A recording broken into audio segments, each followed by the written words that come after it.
কি শুকরিয়া তুমি আদায় করবে? বান্দা, পৃথিবীতে তুমি ছিলা না, পৃথিবী তোমাকে চিনত না।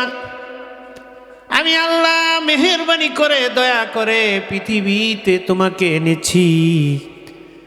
তোমার মা হয়েছে, বাবা হয়েছে, তোমার ভাই বেরাদার আত্মীয় স্বজন হয়েছে। একদিন যাকে পৃথিবী চিনত না, আজকে তার নাম বললে সবাই চিনে এবং সবাই তার দুঃখে সুখে বিভিন্ন সময়ে পাশে এসে দাঁড়ায়।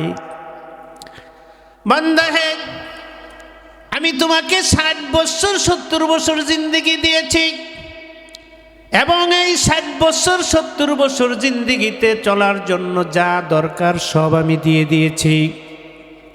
তোমার কখন খাওয়া লাগবে, কখন ঘুমানোর প্রয়োজন, সব কিছুর ব্যবস্থা আমি করে দিয়েছি। বান্দা হে, তুমি আমার কুদরতি পায়ে সেজদা দিলে আমি সবচেয়ে বেশি খুশি হই। আল্লাহ রব্বুল আলামিন আমাকে আপনাকে এই পৃথিবীতে পাঠানোর পরে জীবনের শুরু থেকে শেষ পর্যন্ত যা দরকার সব কিছু আল্লাহ আমাকে দিয়েছেন। এবং আল্লাহ রব্বুল আলামিন বন্দাকে রাত্রের গভীরে এসে ডাকে, ও বন্দা, তোমার কি প্রয়োজন? আসো কি এমন কেহ যে অসুস্থ? আমি তোমাকে সুস্থ করার জন্য এসেছি, তোমার দুঃখ দুর্দশা দেখার জন্য এসেছি। প্রাইভেটভাবে তুমি বলো আমাকে তোমার কি প্রয়োজন, আমি তোমার প্রয়োজন মিটানোর জন্য বলতেছি। তুমি যদি অসুস্থ হও আমি তোমাকে সুস্থ করে দিব। বান্দা হে, রিজিকের জন্য তুমি দিক দিগন্তে ঘুরতেছ পেরেশান। আমি আল্লাহ তোমার রিজিকের ব্যবস্থা করার জন্য, যদি তোমার রিজিকের দরকার লাগে সেই রিজিকের ব্যবস্থা করার জন্য আমি এসেছি। আমার কাছে বলো। মানুষের কাছে বইলা কোনো লাভ হবে না, আমার কাছে বলো। রাত্রের গভীরে আল্লাহ পাক বান্দাকে ডাকতে থাকে, ও বান্দারা, ঘুমিয়ে থেকো না, আমার কাছে বলো। তুমি গুনাহ করে ফেলেছ, অন্যায় করে ফেলেছ, অপরাধ করে ফেলেছ, বান্দা আমার কাছে বলো, আমি তোমাকে মাফ করে দেই। তোমার রিজিকের প্রয়োজন, আমার কাছে বলো, আমি তোমার রিজিক দিয়ে দেই। তুমি অসুস্থ, মানুষের দ্বারে দ্বারে না ঘুরে আমি আল্লাহর কাছে তুমি বলো, আমি আল্লাহ তোমাকে অসুস্থ বানাইছি, আমি আল্লাহ তোমাকে সুস্থ করে দিব। জোরে বলেন সুবহানাল্লাহ। প্রত্যেক দিন ফজর পর্যন্ত আল্লাহ এইভাবে বলতে থাকে, ডাকতে থাকে।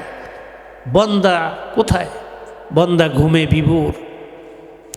আল্লাহ যখন ডাকে বন্দা শুনে না, বন্দা ঘুমের ভিতরে বিভোর। মসজিদ থেকে দৈনিক 5 বার আযান দেওয়া হয়, আল্লাহু আকবার, আল্লাহু আকবার, আল্লাহ সবচেয়ে বড়, আল্লাহ সবচেয়ে বড়। হাইয়া আলাস সালাহ, নামাজের দিকে আসো বলা হয়। হাইয়া আলাল ফালাহ, তোমার কল্যাণের দিকে আসো।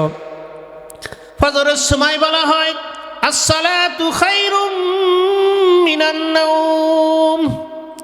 বান্দার কত ঘুমাইবা, ঘুমের চাইতে নামাজ ভালো, নামাজের দিকে আসো।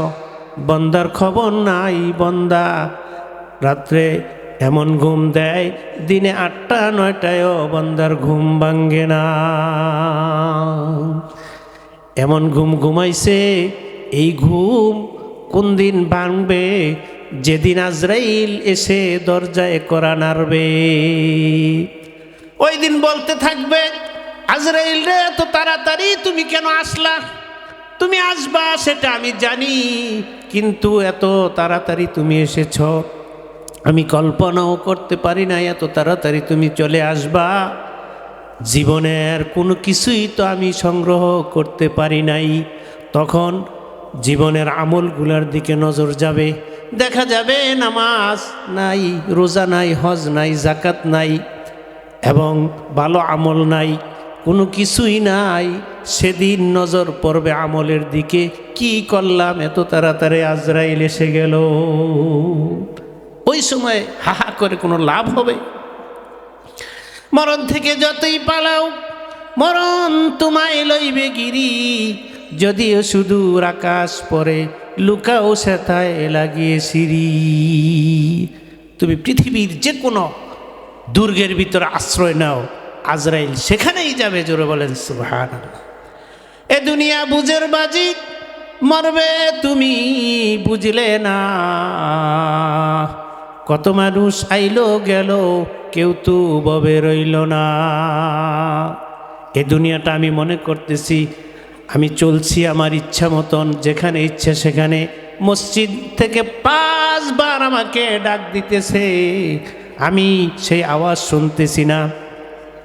প্রত্যেক দিন কবর আমাকে ডাকে, 100 বার কবর আমাকে ডাকে। ও আল্লাহর বান্দা, দুনিয়ার সময় তোমার শেষ হয়ে যাইতেছে, তুমি মসজিদের দিকে না গিয়া কোন দিকে যাইতেছ? আমার এই কবরের ভিতরে কিন্তু তোমাকে একদিন আসতে হবে। এটা মায়ার জায়গা না। ভালো আমল নিয়ে যদি আসতে পারো 1000 বার সালাম জানাবো। আর আমল যদি ভালো না হয়, এখানে তোমার অশান্তির কোনো শেষ নাই। এজন্য বন্ধুরা আমার, বাবারা আমার, এ দুনিয়া একদিন ছেড়ে দিতে হবে। এ দুনিয়া থাকার জায়গা না, থাকা যাবে না।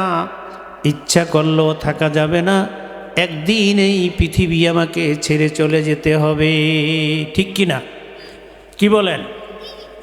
আমার বাবা, আমার দাদা, আত্মীয় স্বজন যারা আছে তাদের দিকে তাকান, বাড়িঘর ঠিকই আছে, কিন্তু তারা আজকে নাই, আমাদের মাঝে তারা নাই। বাড়িঘর আমার জন্য অপেক্ষা করবে না। আমাকেও একদিন এই পৃথিবী ছেড়ে চলে যেতে হবে। বাড়ি থাকবে, ঘর থাকবে, সব কিছুই থাকবে, কিন্তু আমাকে পৃথিবী একদিন বিদায় দিয়ে দিবে। পৃথিবী আনুষ্ঠানিকভাবে আমাকে বিদায় দিবে জানাজার মাধ্যমে।